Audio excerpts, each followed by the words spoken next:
Membre du G5 Sahel.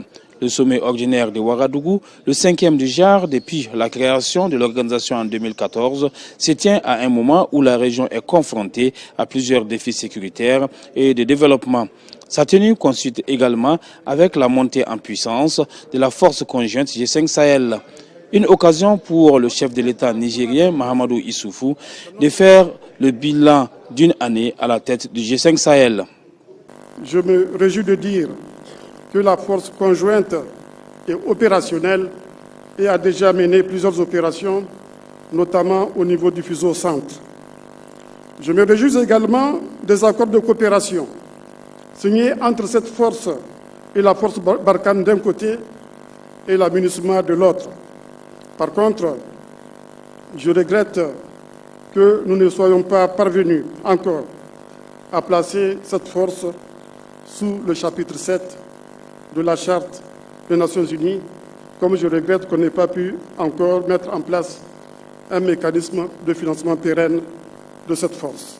Sécurité et développement étant les deux faces d'une même médaille, il s'avère nécessaire de mutualiser les efforts pour vaincre le terrorisme et la criminalité transfrontalière.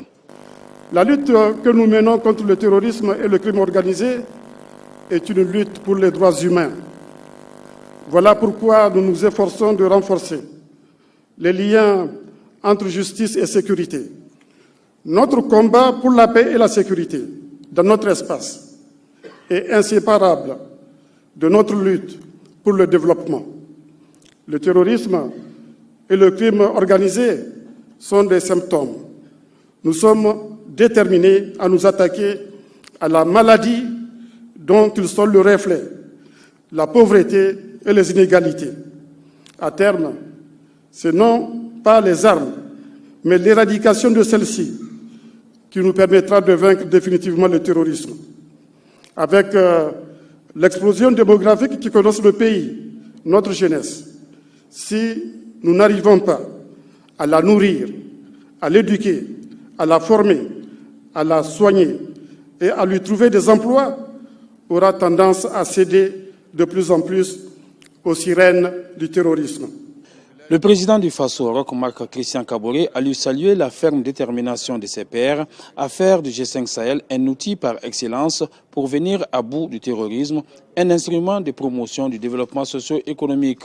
Les représentants de la CEDEAO, de l'Union africaine, de l'Union européenne et des Nations unies ont tour à tour apporté le soutien des organismes respectifs au G5 Sahel. Selon le président Kaboré, la sécurité du Sahel est sans nul doute la sécurité de l'Afrique et celle du monde.